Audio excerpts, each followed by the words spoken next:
नमस्कार दोस्तों, आज हम पैंक्रियाज के बारे में बात करेंगे। तो आपने मधुमेह का नाम सुना होगा, डायबिटीज़ का नाम सुना है, तो आपने इंसुलिन का भी नाम सुना होगा। अगर इंसुलिन का नाम सुना है तो ये एक हार्मोन होता है और ये पैंक्रियाज नाम का एक अंग होता है हमारे शरीर में, हमारे पेट में। उसकी पूंछ के अंदर कुछ बीटा सेल्स होती हैं जो क्या बनाती हैं, इंसुलिन। तो आज हम पैंक्रियाज की बात करेंगे, पैंक्रियाज की विभिन्न बीमारियों के बारे में बात करेंगे और ये भी बताएंगे कि हमें पैंक्रियाज की बीमारी से बचने के लिए क्या क्या सावधानियां रखनी चाहिए। तो सबसे पहले हम बताएंगे कि पैंक्रियाज होता क्या है, कहाँ होता है आपके शरीर में। बड़े सारे लोग पूछते हैं ये क्वेश्चन। तो ये देखिए, ये तस्वीर में आपको दिखाता हूँ। जैसे ये मेरे दाईं तरफ, ये जो ऊपर की छाती है ये, और ये पेट वाला हिस्सा है जो हमने पूरा इसमें दिखाया है। तो दाईं तरफ जहाँ पे आपकी पसलियाँ खत्म होती हैं तो वहाँ पर क्या होता है, आपका लीवर। और बाईं तरफ क्या होता है, ये खाने वाली पहली थैली जिसको स्टोमक बोला जाता है। और ये हरा हरा क्या दिख रहा है आपको, गाल ब्लेडर। और उसके पीछे होता है यहाँ पे पैंक्रियाज। ये नीचे आंतड़ियाँ हैं, बीच में छोटी आंतड़ियाँ हैं, और ये चारों तरफ जो दिख रही है ना मोटी आंतड़ी, इसको कोलोन बोला जाता है। ये पूरी देखो इस तरह से होता है। अब अगली तस्वीर देखिए आप, ये देखिए। अब आपको और थोड़ा सा अच्छे से पता लगेगा कि ये देखिए, ये आपकी पैंक्रियाज की लोकेशन है। जहाँ पे छाती खत्म होगी, पेट शुरू होगा, तो वहाँ पर ये पैंक्रियाज रखा हुआ है। इस तरफ देखिए, इस तरफ लीवर है, लीवर के नीचे ये पित्त की थैली है, और ये आंतड़ियाँ ये हटा के दिखाया है। ये ऐसे दिखेगा पैंक्रियाज। ये ऐसे ही इसी कलर का होता है, येलो कलर का, पीले पीले से रंग का। उसको पकड़ते हैं तो हमारी उंगलियों के अंदर भी जलन होने लगती है, क्योंकि उसके अंदर क्या होता है, पैंक्रियाटिक जूस। कब हमने पकड़ा होता है, जब इमरजेंसी कंडीशन में किसी के एब्डोमेन में चोट लगी है, और जब कभी कभी ग्लव्स में से छेद हो जाता है हमारे में, तो अंदर क्या होता है, हमारे उंगली में जलन होने लगती है। अब ये देखिए, ये इसमें क्या दिख रहा है, ये देखिए पित्त की थैली जिसको गॉल ब्लैडर बोलते हैं। ये ड्यूडेनम है जिसके अंदर ये पित्त की थैली और जो लीवर का जूस है वो भी, और पैंक्रियाज का जूस भी इसके अंदर ड्रेन करता है, मतलब इसके अंदर निकलता है। ये इसकी टेल है। टेल क्या होती है, जहाँ से पैंक्रियाटिक जो हार्मोन्स होते हैं, इंसुलिन, ग्लूकागोन, जो आपकी डायबिटीज़ को कंट्रोल रखते हैं। अगर ये अनकंट्रोल हो जाए तो शरीर में मधुमेह, डायबिटीज़ हो जाती है। अब ये देखो, इस तरह से आपको और अच्छे से दिखा दिया मैंने। ये लीवर है आपका पसलियों के नीचे दाईं तरफ, जहाँ पेट शुरू होता है, पसलियाँ खत्म होती हैं, उसके नीचे ये देखिए पित्त की थैली है, और इस तरफ पैंक्रियाज। देखिए मैंने आपको मोटा मोटी बता दिया है। अब इस पैंक्रियाज का हिंदी में क्या बोलते हैं, इसको अग्न्याशय है। अग्नि पैदा करता है। अग्नि का मतलब क्या हो गया, ज्वालामुखी। ज्वालामुखी क्यों बोला मैंने इसको, क्योंकि जब ये बिगड़ जाता है तो ये ज्वालामुखी का काम करता है। इसको बीमारी को क्या बोलते हैं, पैंक्रिएटाइटिस।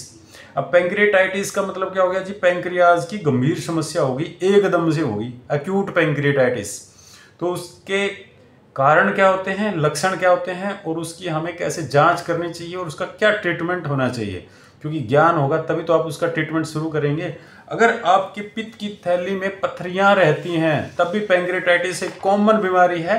पित्त की थैली की पथरियां निकल कर कहाँ फंस जाती हैं, ये देखो पित्त की थैली के अंदर ढेर सारी पथरियां हैं जी, और वो देखो ऐसे फंसती निकलती रहती हैं कभी कभी।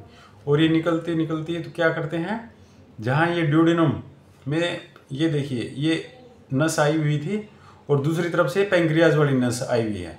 ये वाला जो पतली पतली ये जहाँ से उंगली दिख रही है, तो यहाँ पे अगर पथरियाँ निकल के आके फंस जाती हैं तो क्या हो जाता है, पैंक्रिएटाइटिस। ये यहाँ पे ब्लॉकेज हो जाती है, जिसकी वजह से एक तो ये वाली लीवर की नस भी बंद होगी, तो उसकी पीलिया भी हो जाएगा आपको, जॉन्डिस जिसको बोलते हैं, और पैंक्रिएटाइटिस भी हो जाएगा। क्योंकि पैंक्रियाज की जो डक्ट है, जो उसके अंदर क्या निकलता है, जूसीज क्या जूसीज होते हैं उसके अंदर, डाइजेस्टिव, आपके प्रोटीन, कार्बोहाइड्रेट, फैट मतलब घी, तेल, और जो ये सब खाते हैं आप भोजन, उसको हजम करने की एक बड़ी पावरफुल एक ये अंग होती है, शरीर की मशीन होती है।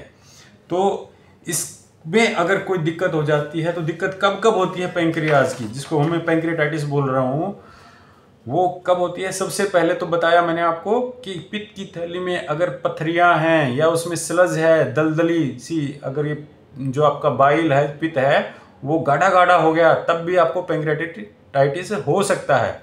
अगला इसका महत्वपूर्ण बहुत ही महत्वपूर्ण कारण क्या है? शराब का सेवन। कोई ये कहता है जी मैंने कल रात को ज़्यादा ड्रिंक कर ली थी, शराब का सेवन किया था, इथेनॉल का सेवन किया था, उसके बाद से जो कलेजे वाला एरिया है, जो शरीर में जहाँ पे पेट शुरू होता है और छाती खत्म होती है, वो बोलेगा कि यहाँ पे दर्द होना शुरू हो गया, उल्टी स्टार्ट हो गई, बेचैनी हो गई, चक्कर से आ रहे हैं। और वो दर्द कहाँ जा रहा है? मेरे पीछे की तरफ, रीढ़ की हड्डी की तरफ। मतलब कलेजे का दर्द जब पीछे की तरफ जाए तो इसका मतलब क्या हो गया? किसी ना किसी कारण से आपको पैंक्रेटाइटिस की समस्या हो गई। इसका जो मुख्य जो लक्षण क्या होता है, जो मरीज होता है वो क्या बोलेगा? जब अपने घुटने पेट की तरफ मोड़ लेता हूँ तो मुझे थोड़ा सा आराम मिलता है। या फिर क्या हो जाता है, जैसे नमाज पढ़ी जाती है, मुस्लिम भाई जैसे नमाज पढ़ते हैं, उस अवस्था में जाके उसको पैंक्रेटाइटिस का जो दर्द है उसमें थोड़ी सी राहत मिलती है। तो पेशेंट क्या बोलेगा? तकिए की तरफ है, उल्टा हो जाएगा, मतलब नीचे सिर तकिए की तरफ रखा हुआ होता है और उल्टा जैसे नमाज पढ़ते हैं वैसे बेड के ऊपर मिलता है। हम जैसे मेडिकल कॉलेज में भी या हॉस्पिटल में जब उस पेशेंट को देखते हैं, दूर से देख के बता देते हैं भैया ये पैंक्रेटाइटिस का मरीज है। अब इसके और क्या क्या कारण हैं? स्मोकिंग, डायबिटीज को कंट्रोल ना करना, किसी भी वजह से स्टीरॉइड का सेवन, जैसे मिथाइल प्रेडनिसोलोन, डेक्सामिथासोन, इस तरह की अगर गोलियां लेनी पड़ रही हैं, चाहे दमे के कारण, चाहे खाज खुजली के कारण, या किसी भी बीमारी की वजह से लंबे समय से आप स्टीरॉइड का सेवन कर रहे हैं, या फिर पेशाब से संबंधित किसी विकार का जो निवारण करने के लिए डाययूरेटिक्स, कुछ मेडिसिन जो पेशाब को ज़्यादा बनाती हैं वो वाली मेडिसिन लेनी पड़ रही है लंबे टाइम से, या फिर बिच्छू ने काट लिया, या फिर कोई जहरीली दवा का या किसी जहरीली इंसेक्टिसाइड या पेस्टिसाइड का गलती से सेवन कर लिया, तब भी पैंक्रेटाइटिस हो जाता है। या फिर खेलते हुए छोटे बच्चों में या बड़े लोगों में फुटबॉल पेट पर लग जाना, या कोई चोट, हाथ पैर या आपस में दंगा मस्ती करते हुए पेट पे चोट लग जाना, या फिर क्या हो गया, बाइक स्कूटी या एक्सीडेंट के वक्त सामने जहां पेट शुरुआत है, कलेजा जो लोकेशन है एग्जैक्ट पैंक्रियाज की, उस पर गंभीर चोट लग जाना, जिसकी वजह से क्या होता है, पैंक्रियाज छिन्न भिन्न हो जाता है और पैंक्रेटाइटिस स्टार्ट हो जाता है। अब पैंक्रेटाइटिस महाभारत है, मैंने बताया ना, ज्वालामुखी है। क्या होता है, इसके अंदर डाइजेस्टिव जूसेस, स्ट्रॉन्ग जूसेस बनते हैं, और वो जूसेस अगर पेट के अंदर लीक हो जाते हैं किसी भी वजह से, जिसको मैंने बोला पैंक्रेटाइटिस की बीमारी, उस वजह से क्या होता है, ये जूसेस पैंक्रियाज को खुद को ही गलाने लगते हैं। उसकी डक्ट में से, उसके अंदर जो डक्ट, जो पाइप होते हैं, जूसेस जहाँ पे बन के इकट्ठा रहता है या निकलता रहता है, उस पाइप में ब्रेकेज हो चुकी है या उसमें दरार आ चुकी है चोट की वजह से, या फिर क्या होता है, पैंक्रेटिक डक्ट के आसपास जहाँ से वो जो मेन जो ये नलकी मिलती है ड्यूडेनम में, वहाँ पर कोई ट्यूमर हो गया, या कोई कीड़ा, यस, अगर कोई कीड़ा घुस गया पेट के अंदर, जो आंतड़ियों के कीड़े होते हैं, अगर वो उस डक्ट में घुस गया, ब्लॉकेज कर दी, तब भी पैंक्रेटाइटिस हो जाता है। और क्या क्या कारण है पैंक्रियाज के? मोटापा, कोलेस्ट्रॉल की मात्रा आपके ब्लड में ज़्यादा होना, ठीक है, कोलेस्ट्रॉल अगर जरूरत से ज़्यादा है तभी पैंक्रेटाइटिस की बीमारी हो सकती है। और क्या क्या होता है, अगर कीमोथेरेपी, देखिए कुछ कैंसर की बीमारियां हैं उसमें कीमोथेरेपी लेनी पड़ती, तब भी पैंक्रेटाइटिस हो सकता है। और कैसे कैसे पैंक्रेटाइटिस हो सकता है, कोई कई बार क्या होता है, कैंसर, अगर आंतड़ियों का कैंसर है, या कोई रसोली बन गई है, या कोई बड़ा सिस्ट है पैंक्रियाटिक डक्ट के आसपास, तब भी पैंक्रेटाइटिस हो सकता है। अब इसके लक्षण मैंने बताया कि पेट का दर्द और पीछे कमर की तरफ जाना, मतलब पैंक्रेटाइटिस ही है, या पैंक्रियाज से रिलेटेड दर्द ही होता है। और क्या होगा, उल्टी होगी, चक्कर आएंगे, आपकी जो हार्ट बीट है, दिल की धड़कनें धीरे धीरे बढ़ती बढ़ती अति मात्रा में बढ़ जाती हैं, टैकीकार्डिया हो जाता है, पेशेंट को चक्कर आने लगते हैं, वो बोलेगा कि जी मेरा मुंह सूख गया, जीभ सूख रही है, और कमजोरी, भयंकर कमजोरी आ जाती है, दर्द है, उल्टी है, और साथ में क्या हो जाता है दोस्तों, उसके फेफड़ों में भी पानी भरना शुरू हो जाता है, सांस लेने में दिक्कत हो जाती है, SpO2 बोलते हैं ना, ब्लड के अंदर, शरीर के अंदर ऑक्सीजन की कमी होती चली जाती है। और क्या होता है, साथ ही साथ पेशेंट के जो ब्लड के अंदर जो उसके नॉर्मल फिजियोलॉजिकल जो केमिकल्स होते हैं उनमें वेरिएशन आने लगता है, मल्टी ऑर्गन फेलियर में भी चला जाता है, मतलब बहुत सारे ऑर्गन एक साथ काम करना बंद कर जाते हैं। और क्या हो सकता है, ब्लड की जो क्लोटिंग है उसकी स्पीड बढ़ जाती है और शरीर के विभिन्न नसों के अंदर खून जमना शुरू हो जाता है। और मरीज के ये तो लक्षण मैंने बताया, ये तो लक्षण है पेंक्रियाटाइटिस के। और इसका मुख्य कारण क्या बताया मैंने, शराब का सेवन है, स्मोकिंग, अत्यधिक स्मोकिंग जो करते रहते हैं लोग, हुक्का, बीड़ी, सिगरेट या तंबाकू, खैनी कुछ भी लेते हैं, और कोई आपको पहले से गाल स्टोन है, तब ये मेन मुख्य कारण यही होते हैं। चोट लगना एक सभी में एक बड़ा कारण हम नहीं मानते, क्योंकि चोट तो कभी कभार लगती है। अब इसकी जांच कैसे होगी, बड़ी साधारण जांच होती है। इसके जो पैंक्रियाज के जो खुद के एंजाइम्स हैं, जैसे ये क्या बोलते हैं, अमाइलेज, लाइपेज, प्रोटीएज, इनकी जो मात्रा है, क्या हो गया, पैंक्रियाज जो है, जो खुद पैंक्रियाज की बॉडी थी उसमें से ये एंजाइम्स निकल के आपके पेट में घूमने लगे, और वो क्या हो जाए, ब्लड के अंदर हम क्या जांच करते हैं कि उसके शरीर के अंदर अमाइलेज और लाइपेज की मात्रा कितनी बढ़ चुकी है। अल्ट्रासाउंड होगा पेट का, वो भी जो पैंक्रियाज जो होता है उसकी स्वेलिंग से देख के बता देंगे कि हाँ संभावना है कि आपको पैंक्रियाटाइटिस है। इसके अलावा और क्या हो सकता है, छाती का एक्सरे, हम क्या देखेंगे कि फेफड़ों के अंदर पानी भरा है कि नहीं भरा है। और क्या होगा, सीटी स्कैन, एमआरसीपी, एमआरआई जिसको बोलते हैं, लीवर और उसके आसपास की नसों को, उसको एमआरसीपी बोलते हैं। एमआरआई की मशीन के अंदर ये जांच होती है, या फिर आपके पेट का सीटी स्कैन और साथ ही साथ फेफड़ों का सीटी स्कैन, ताकि हम ये जान पाएं कि जो पैंक्रियाज है उसकी गंभीरता कितनी ज़्यादा है, और इसका सही समय पर आईसीयू में मरीज को भर्ती करके इसका इलाज ना किया जाए तो ये क्या बन जाता है, नेक्रोटाइजिंग पैंक्रियाटाइटिस, मतलब कि बड़ी गंभीरता। उसके बाद तो डॉक्टर भी डरते हैं उस मरीज को हाथ लगाने में। क्या हो जाता है, नेक्रोसिस, पैंक्रियाज गल सड़ के बिल्कुल काले रंग का हो जाता है। जैसे नाली के अंदर आपने काला काला से जो पानी देखते हैं, वैसा, बिल्कुल वैसा पेट के अंदर भी वैसा ही पानी होता है, और पैंक्रियाज है वो बिल्कुल गल सड़ के ऐसा बदबूदार हो जाता है, जैसे तो कोई गारा या मिट्टी इस तरह का कोई तारकोल जैसा कुछ है, जिसको नेक्रोटाइजिंग पैंक्रियाटाइटिस बोलते हैं। देखिए, जब तक कि नेक्रोटाइजिंग पैंक्रियाटाइटिस की स्तर नहीं बनता है या वो नहीं उस लेवल तक जाता है आपका शरीर, तब तक उसका ट्रीटमेंट आसान है, घबराने का नहीं। देखिए क्या मैं बता तो रहा हूँ, लेकिन घबराना नहीं है आपको।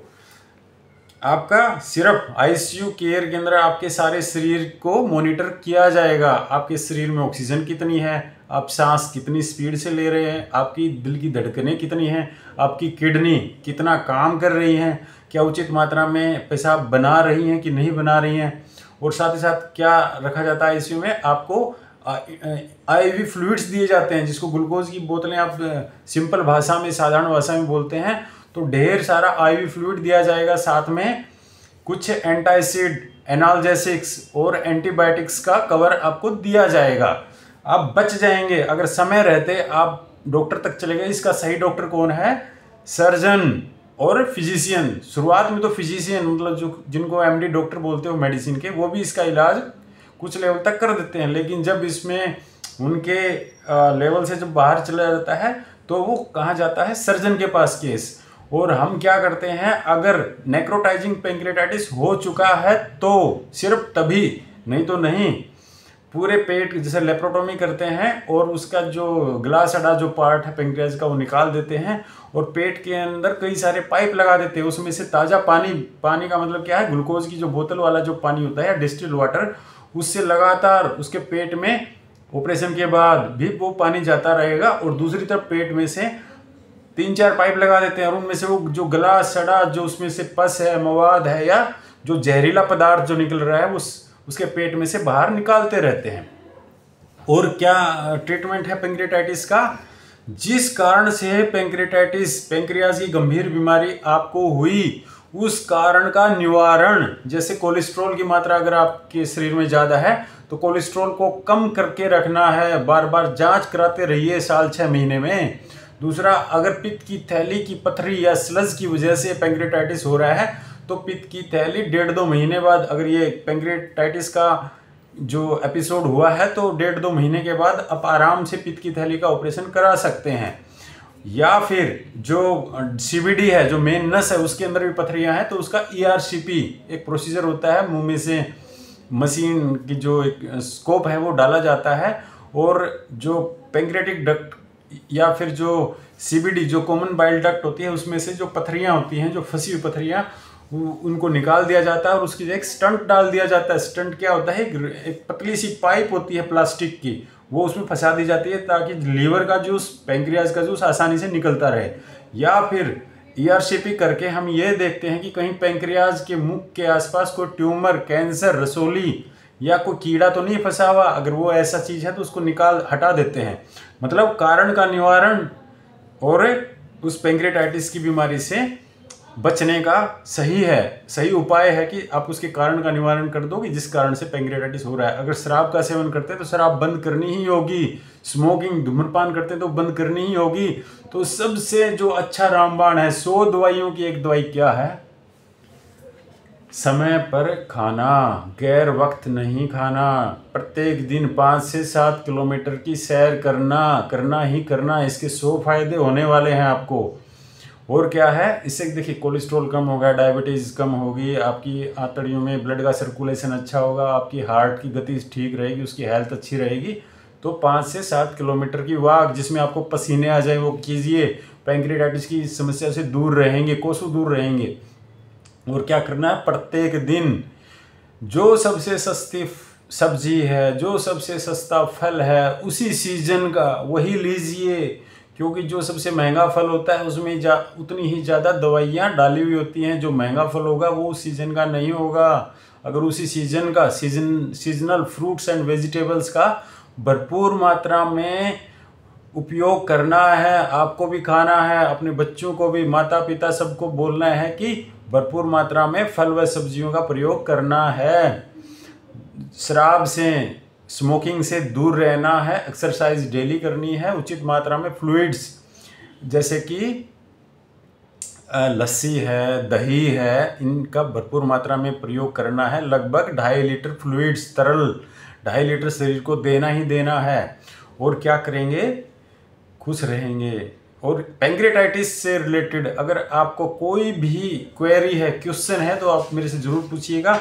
और एक ही समस्या आती है कि पैंक्रियाटाइटिस बनने के बाद अगर ये बार बार बन रहा है तो क्या हो जाएगा, उसको बोलते हैं क्रोनिक पैंक्रियाटाइटिस। अगर एक बार पैंक्रियाटाइटिस हो गया तो दोबारा पैंक्रियाटाइटिस होने की समस्या बन जाती है अगर उस कारण का निवारण नहीं करेंगे तो इसके लिए क्या करना पड़ेगा, आपको पैंक्रियाज से रिलेटेड जो अल्ट्रासाउंड है या MRCP है वो समय समय पर कराते रहना होगा।